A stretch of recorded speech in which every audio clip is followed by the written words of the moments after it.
guys, Mixed Duality here, and welcome back to Dream Daddy. So last time we went on two apparently pretty mediocre dates with Matt and Robert, who are my favorites in the game so far.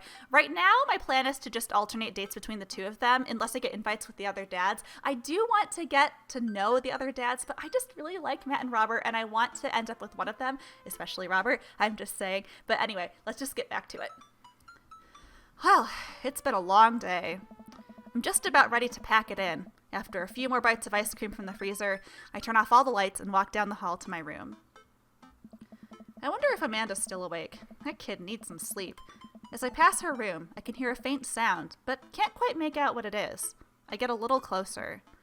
Is she crying? I knock gently on the door. Hey, Amanda? The crying immediately stops. Not right now. Her voice sounds strained. She sniffles. I need to make sure she's okay. I open the door.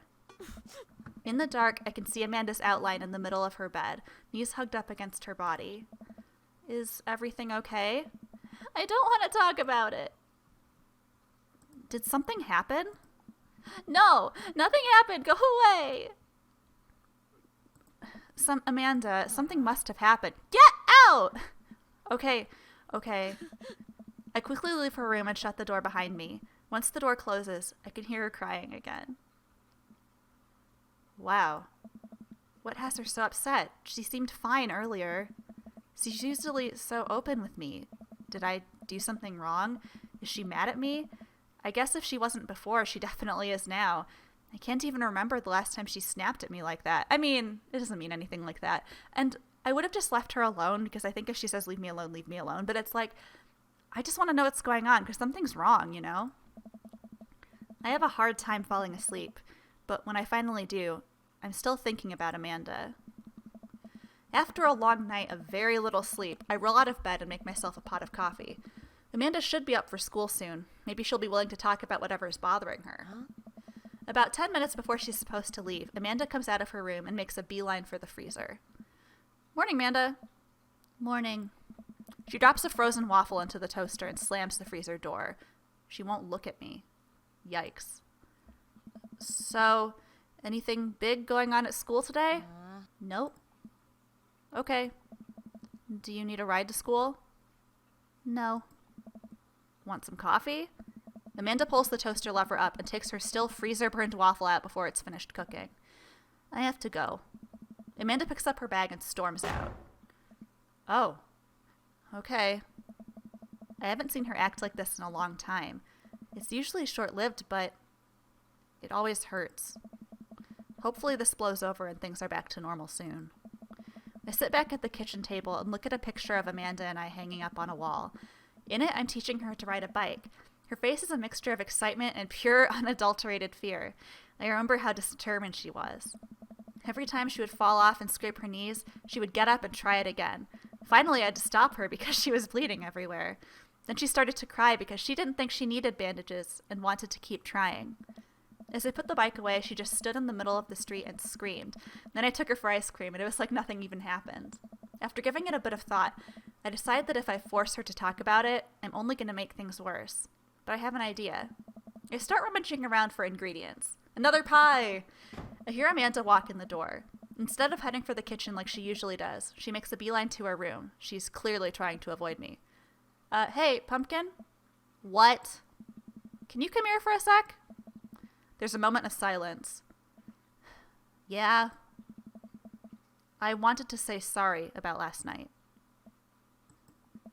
I'm just worried about you, kiddo. I get scared when I know something's wrong, and I get even more scared when I feel like I can't do anything about it. Dad, So just whatever it is, and you don't have to tell me if you don't want to, but whatever it is, just know you have a dad in your corner who wants you to be happy. Oh. Honey, you know I'm bad with words, so I was hoping I could speak in a language we both understand. I pull a cake out of the refrigerator and place it on the table. Hopefully the frosting is set by now. Ta-da! Dad. It took me a really long time because I ran out of red frosting somewhere around sad and had to start over. Sorry you're sad, but I support you 100%. That is so cute. Oh my god. Also, it has kind of a look of like that Hagrid cake where it's just like, happy birthday, Harry. If you've read Harry Potter. This is beautiful. It's strawberry. Amanda gives me a big ol' hug. I grab some plates and forks and serve us up some delicious cake. So, it's really stupid. What is? This whole thing. I know I've been really weird lately, and there's just... I don't even know how to explain it. I feel like I might have to make you a chart. I'm listening. Do you want me to take notes? I guess I should start from the top. So, you know how Emma R is going to that fancy art school in California, right? Emma R. Oh, crap. Emma R is I think she's the best friend. You got it. Wow, proud of you. Anyways, ever since she got the acceptance letter, I've been feeling like she's drifting away, you know? And she's been spending a lot more time with Grace and Emma P. I thought it was just all in my head for a while, but then I found out from Rosie M. that both of the Emmas, Gracie and Noah, all went to a party at Mackenzie F's on the same night, and they all told me they were busy studying for the Calc AB final. Yikes. So, another important piece of information is, God, this is embarrassing. I have a crush on Noah, and, that's a thing. What? Whoa, I had no idea. I definitely didn't know that. Okay. You're a bad liar. So are you. I learned from the worst. Oh.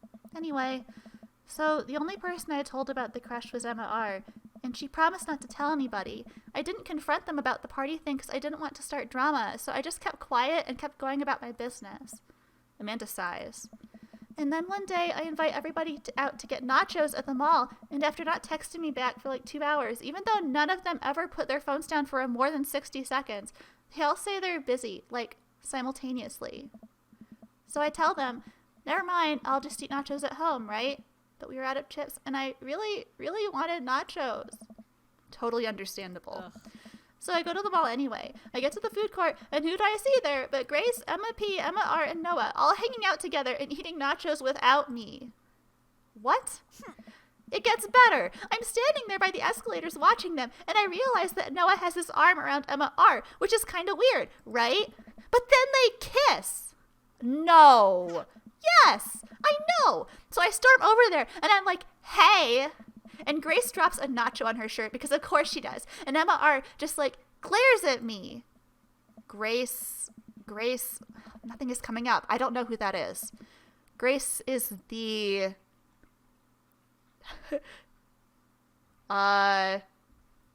Did she poop on the bed too? No, Dad, please stick with me. Grace is the one nobody really likes. Or I guess that's me now.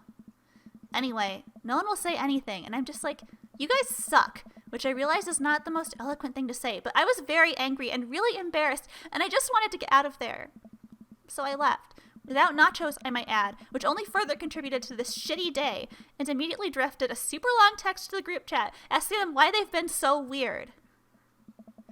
And I wrote another one to Emma R, asking how long the Noah thing has been going on, and... Sorry, I know that's a lot. You still following? What did Emma R say? Oh, okay. Get a load of this. Emma R says, you know what? Let me just read it to you. Amanda pulls out her phone and reads, word for word, an arduously long string of text messages. Can you believe that? I cannot believe that. I care so much about Amanda's social life and mental well-being, but man, do I not understand what she's talking about. This is all beyond me, but I'm trying my hardest to be supportive. They were dating in secret for like months. So I told her she's being a really terrible friend. And she's like, well, if you think I'm so terrible, then just stop being my friend. And I was like, okay. And then she left me on red. And then, wait, left me on red? What's that? Oh, like, so she saw my message and didn't reply. And I know because there are read receipts. I don't know what read receipts are, but I'm just going to nod and pretend I understand. Gotcha.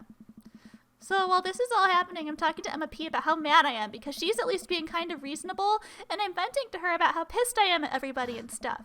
And then out of nowhere, Noah texts me and is like, how could you say that about me? And I'm like, say what about you? And he tells me that Emma P sent screenshots of everything I told her to the group chat that I got kicked out of. All right, I think you lost me at screenshots, but that definitely sounds bad. There's so much more, but honestly, it's all really stupid teenager stuff. That's not even really stupid. That's just cruel. Like, I mean, high school kind of sucks, but it's just like, you're right to be upset. That's all really shitty. The bottom line is that everybody dropped me. Half of my grade hates me, and now I have no friends. Amanda, I'm so sorry. I almost expected it from everybody else, but Emma R. has been there since Mom died. I can't believe she would just stab me in the back like that. I'm not even that mad that she's dating Noah. I'm just upset that she lied to me about it for so long. Amanda stabs at the remnants of her cake. Okay, I take it back. I'm kind of mad she's dating Noah. Like, what did I do wrong? Why did everybody just suddenly decide I'm not cool anymore? Why wasn't I enough? I don't understand. Sweetie, there's nothing wrong with you. Like, even if, like, you know, people don't owe you their friendship, but they do owe you respect just in general, and they didn't treat you kindly. You didn't do anything wrong here. And as mad as I am about everybody, like, I miss them, Dad. Amanda looks so dejected that I almost can't take it. What could I possibly say to help? Anyways, that's it. That's the whole sordid tale. Thanks for listening. Tune in next week for more hot gossip. Wow. I know it's pretty dumb. It's not dumb. No, it's a stupid thing to be upset over. No, losing your best friend and all the rest of your friends is something to be upset over. Amanda, your feelings are real. Don't ever be mad at yourself for having feelings. I guess. Unless you've secretly been a robot who's been approximating human feelings this whole time. Dad, if I was a robot, I would have transformed into a monster truck a long, long time ago. But seriously, I know you probably don't want advice, but I feel like it's my duty as a dad to bestow upon you a few nuggets of fatherly wisdom. Real friends don't do that. When you get older, you start realizing the sort of people you want to associate with. Do you really want to surround yourself with people who would do something like that to their friend? It takes a lot of work to find and maintain meaningful friendships. It took me a long time to figure that out myself, and I wish I had learned it sooner. If the other person isn't putting in the effort to show you how much they care, it's not worth it. You're not beholden to being their friend. Ultimately, I think this says way more about their character than it does about yours. Because you're amazing, and if they can't see that, well, that's their problem. I'll keep that in mind. I look down at the table. Did we just eat that whole cake? Yes, we did just eat the whole cake. Well, good talk.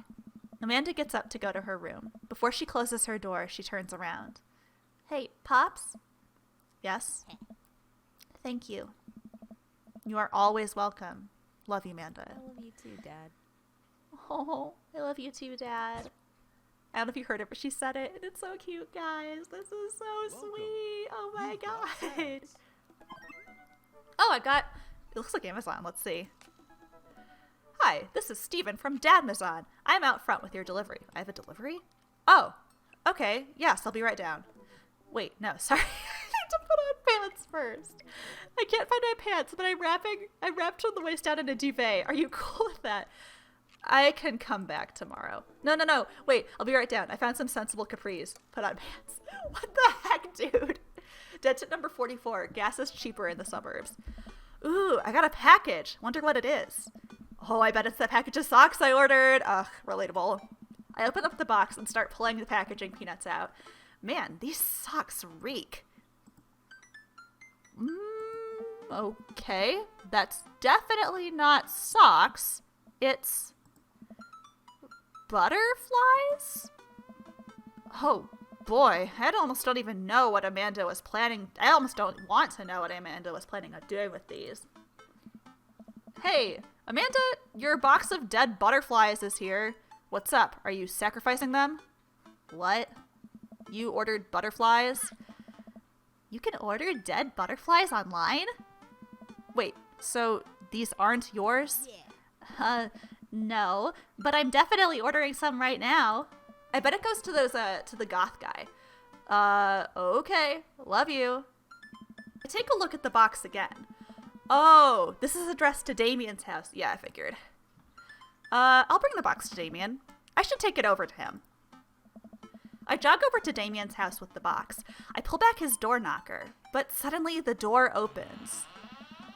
Mr. Issues, to what do I owe the pleasure? Whoa, how did you know I was about to knock? I don't know. Oh, okay. Anyways, I think this got delivered to my house by mistake. I hand him the box to it and his face lights up. What a wonderful surprise. I was just about to send a strongly worded letter to the courier service about this. Many thanks. Not to pry, but what are you gonna do with those butterflies? Would you like to see? I do not know. Alarm bells ring in my head. This is how you die, Daddy Issues. Sure. Damien leads me into his study, where he set up some sort of workstation. Above his desk is a wall of pinned butterflies, moths, and beetles. Oh, wow, that's really something, Damien. Oh. I'm quite proud of my little collection. You do all of this yourself? Uh-huh. Of course. I find it rather relaxing. How do you... It's simple. Here, let me show you. These aren't quite ready yet. They need to be rehydrated overnight so they're easier to work with. I have some over here that are ready to pin. Damien takes a seat at his desk while I hover behind him. He picks up a little triangular paper package and snips off the edges. He pulls out an all-black butterfly and shows it to me. I'm rather excited about this one. It's a turquoise swallowtail. He gently opens the wings, spreading the butterfly out on the table. The backs of the wings are a gorgeous iridescent green color. Oh, and the pigment on this one is so nice, too. Anyway, pinning a butterfly is actually very simple. It just requires a delicate touch. First, I'll put a pin through the thorax. Damien slides a pin through the middle of the butterfly and places the butterfly on a piece of styrofoam. He carefully arranges the antenna with forceps and begins placing paper and more pins on and around it. He does this so effortlessly that it's almost hypnotic. I have a frame here that I think this one will look quite pretty in, but I need to let it sit for a couple of days until it's ready. And then what? I remove all of the pins and put it on display with the others. I take a closer look at Damien's collection. One with bright blue wings keeps drawing my eye. This one's so pretty. Damien takes it off the wall. Ah, yes, that's a blue morpho. One of my favorites, too. He hands the small frame to me. Here, I think this would look lovely in your home. Oh, that's so sweet. He's giving me a dead butterfly, but that's really cool. He gives me like one of his favorites, quote unquote. That's really sweet. Oh, I couldn't take this. I insist. Believe me, I have more than enough. Thank you. If you ever have an interest in pinning some insects yourself, you know where to find me. I think I'll leave that up to you. I feel like I'd probably break them in half with my butterfingers. Nonsense. You have beautiful, steady hands. You would make a fine taxidermist. Thank you. Am I blushing? Damien walks me to the door and gives me a warm smile as I leave. Do take care of yourself, Daddy. Thanks for allowing me to share my odd little hobby with you. Oh my god. This is so funny. Welcome. You've got dads. Okay. Who should I talk to? We talked to Robert last time. Let's talk to... I kind of wanted to get to know Joseph too, but let's talk to Matt again. Actually, how are my hearts doing with Damien out of curiosity? None. Alright, Matt. Tip number 34. Peter Weller actually has a PhD in history. I don't know who that is. Instead of messaging the guy, why don't I just walk over and grab some coffee? I'm feeling really sluggish today anyway. Amanda. Amanda sticks her head out of her room. Father! Want to go to the coffee spoon? Oh, so you get called cool once, and now you're the cool dad who hangs out at coffee shops, listens to neo-jazz and stuff? Amanda, are you going to bring your laptop and your leather-bound journal so you can work on your poetry anthology? Look, honey, do you want me to buy you coffee or not? Let me grab my laptop and my leather-bound journal. Amanda and I make the short walk over to the coffee spoon. The place is quiet today, just a few people hanging out and reading books in the cozy little nooks. I walk up to the counter and see a familiar pierced face. Hey, you were the dude I yelled at a bunch the other night. Amanda casts a sideways glance at me. He tried to sell me t-shirts. And who might you be, miss? This is my daughter, Amanda, the person I am a father to and am very protective of. An honor to meet your acquaintance. My name is Pablo. Did I mention that I make witch house music? I wouldn't call witch house music, but okay. A piercing blow to my ego, though not one I would dissuade my need to impress you. My innate dad senses tingle. I am overwhelmed with a fatherly protective energy. I must do something to protect my child.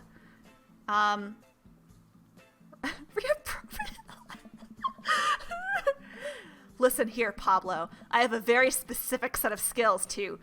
I can type very fast for people my age. If you so much as harm a hair on my daughter's head, I'll be coming for you at a comfortable 80 words per minute after I practice a little. Dad. Daddy! Matt comes out from washing dishes in the back room to meet Amanda and I. He and I high five, as fellow cool people do. I see you've met my newest employee. At your service, although I'm only here at Vacant Vale starts their world tour. When's that? Well, we have to put out a record first. All right, Pablo. Now, what do we do with customers again? Right, yeah. Pablo clears his throat. Hello, good folk of Maple Bay. Can I interest you in a tasty caffeinated beverage? A smashing pumpkin spice latte, please. Smashing pumpkin spice latte. That's amazing. A classic. And you? Decaf for cutie. A decaf for cutie, please. Don't want too much caffeine. Decaf? Sounds like you're settling. Oh, I have a very early bedtime that I just can't miss unless Robert messages me again. Oh, The Sound of Settling is a Death Cab for Cutie song, which is the band that was a pun off of. So when I said it sounded like you were settling, I'm going to stop talking now. Coming right up. Pablo gets to work making our drinks while Matt observes him. He'll get the hang of it. For as goofy of a dude as he is, kid works hard. Hey man, that concert was a lot of fun. We should hang out again. Hell yeah. I'm actually going to be done training Pablo in a couple hours and was going to go record shopping. Want to come along? Absolutely. Pablo brings us our drinks and Amanda buries herself in her laptop.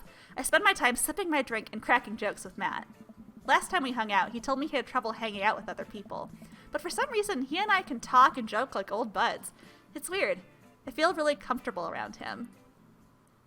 Once Matt feels comfortable leaving Pablo on his own, I say goodbye to Amanda and we start walking to the record store. Have you ever been here before?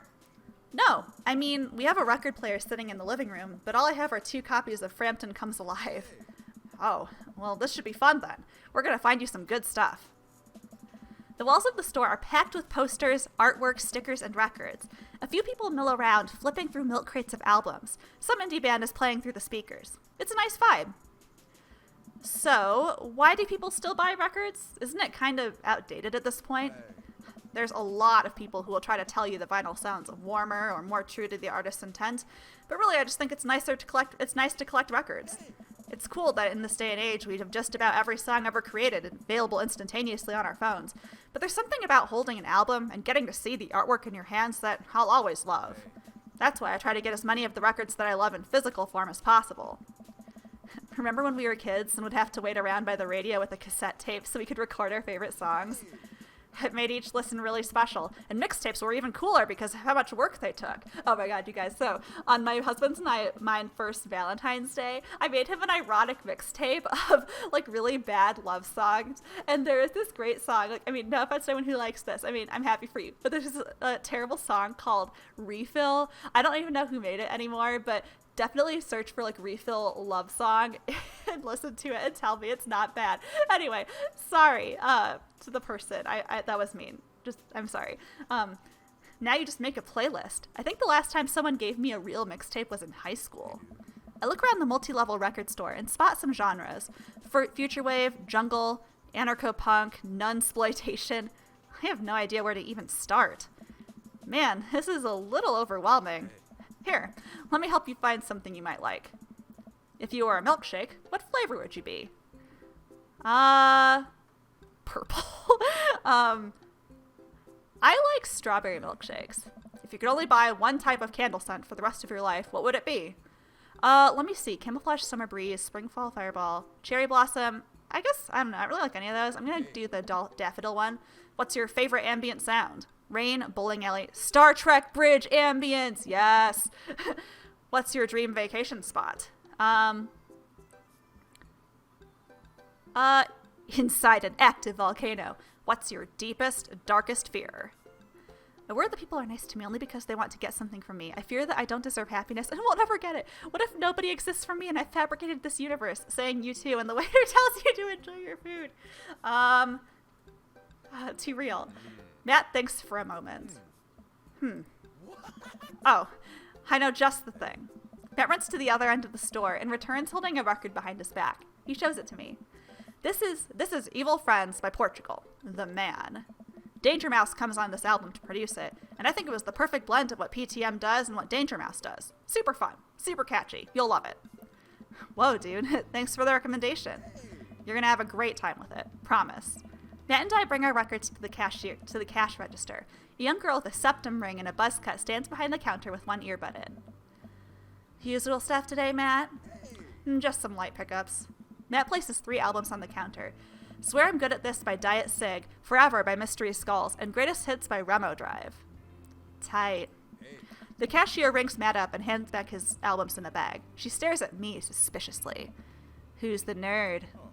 That nerd is my buddy Daddy. Daddy, this beacon of human charm, is Molly. I got kicked out of art school for destroying my paintings at the end of every critique. Lovely to meet you. Anyway, Matt, is the open mic night still on? You know it. Are the Third Waves going to do a special acoustic performance? I might see if I can get a few of the girls together. There's an open mic night going on? Yeah, dude. We do it every month at the Coffee Spoon. Some amazing talent always comes through. Got a flyer for it right here. You and Amanda should come by that night. Matt blushes. I mean, if you're not doing anything. Will Vacant Veil be playing? If only. I finished paying for my record and we head out of the store. Man, what a trip down memory lane. I haven't been in a record shop like that since Vans had shag carpeting. Now that you mention it, isn't it strange to think of all those weird little musical memories? How do you mean? Well, I think music is a very time and place sort of thing. A song is important to me, not only in that I think it sounds good, but where I was and what I was doing when I listened to it. There's music that reminds me of exes, of struggling through school, of being so poor I didn't know where my next meal was going to come from. All that stuff. And listening to those songs reminds me of those moments of my life. Yeah, now that I think of it, even the pop concert Amanda made me take her to is special to me. I mean, I'm not really a big fan of the band, but hearing their songs on the radio remind me of how young and excited Amanda was. Oh, that's how I feel when I hear Josh Groban playing on the radio now, like during Christmas with my mom. Like, I don't know, I don't like Josh Groban, but it's like, oh. And then, even that reminds me of a younger me, going to see my favorite bands in concert with all of my friends. We would always go to my friend Cynthia Chapman's house beforehand and smoke pot in her basement like we were so slick. Her parents definitely knew what we were doing. Wait. When was the last time you smoked pot? Matt stops and thinks for a moment. It's been decades. Dude, me too. Where do you even get pot now? Is that even what the kids call it these days? I don't know. But I bet I could find out. Do you want to get high and listen to our new records? Yeah, Why not? Matt pulls out his phone and starts texting. Hey. After a few minutes, he looks up and smiles at me. Hey. Ha, Molly's got a hookup. Says to meet her in an alley near the coffee shop. We're getting drugs from a teenager. Oh my god. Hey. Okay, if this turns out it's the feds, you make a break for it, and I'll take the heat. Just promise me that you'll raise Amanda like she was her own. You realize that weed has been legalized in this state, right? I definitely knew that. But we live in dangerous times. Who knows what lurks in the seedy underbelly of Maple Bay? We could find ourselves in the wrong end of a deal, gone bad. Just look out for Amanda. I swear. Oh, here's our guy. Coming around the corner of one of those nasty grease dumpsters, shrouded in darkness, is a lean figure dressed in all black. Excuse me, Mr. Drug Man. Surprise, the person almost jumps out of their skin. It's Lucian, Damien's son. Man, everybody knows everybody in this town. Also, if it's been legalized, I'm surprised there aren't any shops, but who sent you? Wait, what? We're cool, man, we're cool. Says who? For all I know, you could be with the feds. Actually, weed is prove you're cool. What? I need to know you're cool, that you're down, or I bolt. Impress him with your extensive knowledge of current drug leader. I don't know. Cite mutually assured destruction. Look, man, we're trying to buy drugs from you, and we know you sell drugs. You have dirt on us. We have dirt on you. We're in this together now. Also, I love how he liked that. Look, it's fine. I get it. Buzzcut Molly said you were coming. Right. Now that the formalities are out of the way, let's make a deal. All right. How much do you want? One. One what? Oh. Yeah. Hey, He means weed, Lucian. Yeah, but how much? One? Oh my god. Look, here, take this and give me $10. Just don't tell my dad. Let's all forget this thing ever happened. Hey. I won't tell your dad if you don't. Lucian hands me a baggie of something and disappears down the alleyway. I open it and take a deep whiff. It smells like genuine drugs. Yes, sirree. Oh, God. Oh, okay. Oh. Well, that went smoothly. Yeah, we should get off public property before we smoke this. Great idea. Let's head back to my place, yeah? Matt and I walk to our cul-de-sac and stop at a gas station on the way to buy rolling papers and soda. I feel like I'm 16 again. Oh, how are we gonna hook up with Robert if we're smoking pot with Matt? Oh well. Kermit Ceda's having a sleepover tonight, so that gives us all the time we need to do drugs. These guys. Hey. Awesome. Let's do some drugs. Matt pulls out one of the records on his bag and puts it on for us. I plop down on a comfy leather couch and look around his place. There are a bunch of band posters, and his record collection takes up an entire wall. Whoa, what a collection. I've been collecting my whole life. It was nice to finally get them all in one place after being on the road for so much of my life. I had to ask my parents to hold on to them for me. Matt sits down next to me, and we lay the marijuana drugs out on the coffee table. Do you want to do the honors? Please, it's your house. If you say so. What?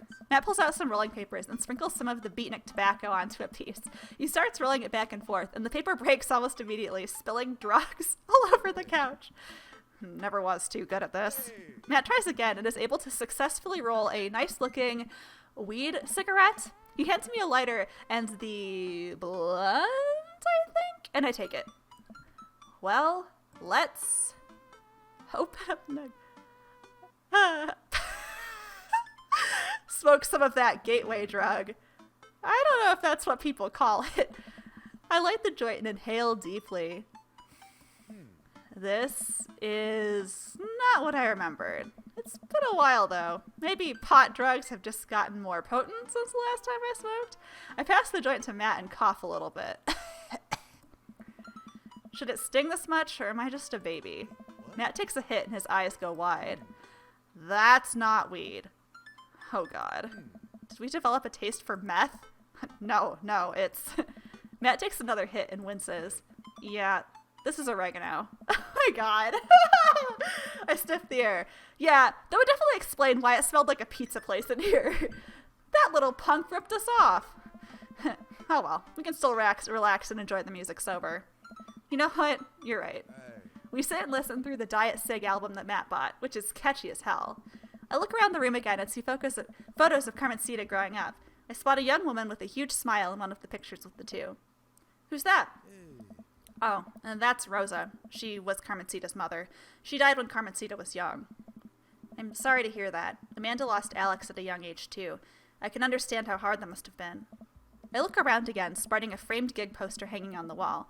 On it, there's an illustration of Matt and Rosa surrounded by flowers. The cursive lettering reads, "Stillness the Dancing." Looks like they played looks like they played the Soundgarden over a decade ago. Were you two in a band together? Yeah. That was the reason I was touring so much when I was younger. We traveled the whole country in this rinky-dink little van. It was hard to start, but once we started gaining notoriety and seeing how much our songs meant to kids, it was just incredible. Wow, it seems like a life some people only dream of. It was, and it was difficult at the same time. I couldn't have done it without someone by my side. Rose and I knew we couldn't do it forever. The long hours on the road, missing your family, sleeping in the van, all that stuff. So, once she became pregnant with Carmencita, we put down roots in our favorite town to play in, right here. Since she was a kid, Rosa always had a dream to own a quiet little coffee shop. She died before it opened. I'm so sorry. Don't be. I'm not really sure what to say. I couldn't possibly count the number of times I told people the same thing after Alex died. Hey. Matt gets up to flip the record. Next to the turntable, I notice a dusty piano. Do you play? Ah, I'm out of practice. I used to jam on the keys back in the day. Oh, yeah? I fronted the hottest 7-piece ska band that Eagle Rock Bay High School had to offer. No way. You had a ska phase? Phase? Ska never dies. Except for Communist Manifesto, which broke up after the senior talent show to pursue solo careers. Yeah, sounds great. Dude, that's so rad. Matt pulls out the piano bench. Hey. Give me some of that two-tone love. Oh man, let's see if I still got it. I can't make a knuckle cracking sound. I'm cracking my knuckles though, guys. Well, no, I'm not even cracking my knuckles. I'm just stretching my fingers. I sit down at the piano. Go with the classic, stick with my skull roots. Anyway, here's Wonderwall. I think we talked about Wonderwall at the coffee shop. Let's try this. I start jamming out a piano rendition of the infamous song you would play at parties in hopes of getting people to like you. I don't really remember it. Oh no, he hated it. Cool. God damn it. Excuse me, gosh darn it. All right, buddy, can you top that? I shouldn't. Oh, come on. No, it's been a long time. Never too late to get back into it. Matt, you just sat through a butchered version of Wonderwall by Oasis. How much worse could it be? Matt stares at the piano for a second. Oh, I hope I'm not making him uncomfortable. Okay. Okay. Matt closes his eyes and runs his fingers over the keys. He breathes in deep and starts playing a melody. If I didn't know he hadn't played the piano in a long time, I would have never guessed it. Matt plays a soft, sweet tune filled with emotion. I've never heard this before. Is it one of his original works? This is so cool. Hey. Matt finishes the song and finally opens his eyes. How was that? That was amazing. Oh, it's nothing. Come on, man, that was killer. Are you going to pull that out for the open mic night? Oh, no, I never play at those. Well, why not? You're really good. It's just, I just don't do it anymore. I don't like being up there alone and having so many people stare at me. It doesn't feel fun anymore. I can sense that Matt's getting uncomfortable at the thought of it. I won't push him any further. All right, man, but I hope you know how beautiful your music is. But thanks. Hey. Matt and I sit and listen to more records until it gets late, and I decide I need to get to bed. Matt walks me to my door. Hey. Let's never tell anyone about the oregano, okay? Deal. Wait, can I tell my doctor? I don't know anything about the health effects of smoking oregano, Hey, and yeah. I think we'll be fine. Hey. Night, dude. I smile. Night. I walk inside, and the house is dark, save for the sliver of light coming from beneath Amanda's door. I knock lightly on the door and enter Amanda's room. She's sitting at her desk with her camera, editing photos. Hey, Amanda. Amanda swivels around in her chair to face me and slumps down. What smells like a pizza parlor in here? What? Nothing. So, what's up? Dad, I'm hungry. Whoa. Wait. No. Hi, hungry. No! I'm Dad. Amanda collapses on the floor. I promised myself I'd never let it come to this. Sorry, kiddo. You set it up, I spike it down. You're a monster. Want some spaghetti? Yes, please. Amanda and I boil pasta and heat up sauce in a pan. Well, I boil pasta and heat up sauce while Amanda watches. Despite my best efforts, I'm not able to set it on fire. How was record collecting? It was great. Did you know that Matt used to play in a band? No way! Was he good? I don't know if the band was good, but he played some piano for me tonight, and it was amazing. He played piano for you? Dude. Yeah, I brought up he should play it at the open mic night that's happening in his coffee shop, but he got kind of weird about it. Hey, I saw a flyer for that. We should go. It's not too late to start a father-daughter punk band and play a couple tunes in there. Yeah, let me break out my glockenspiel. I think I only know hot cross buns, but we can work off the chord progression. Amanda and I have a nice dinner before she goes back to her room to do photography stuff. I end up watching True Life. I'm a house hunter. They're staging an intervention for the house hunter, who's crying uncontrollably over the color of the walls. They know they can paint the walls of their house any color they want, right? Matt's song is stuck in my head all night. Tick number 64. Do whatever job you want. Date complete. Baby boomer. Come on. Can I get an A or an S plus or something? B. Why am I so bad at dates? Why? Or is this just an overall date point? I don't know, you guys. I'm just so bad. I like this guy. I like Robert. I want to get with them, but they hate me. B isn't hatred. B is just room for improvement. It's okay. Anyway, guys, I think I'm going to leave this part right here. If you like what you saw, please make sure to like, comment, and subscribe. Thank you so much for watching, and I will see you all again very soon. Bye!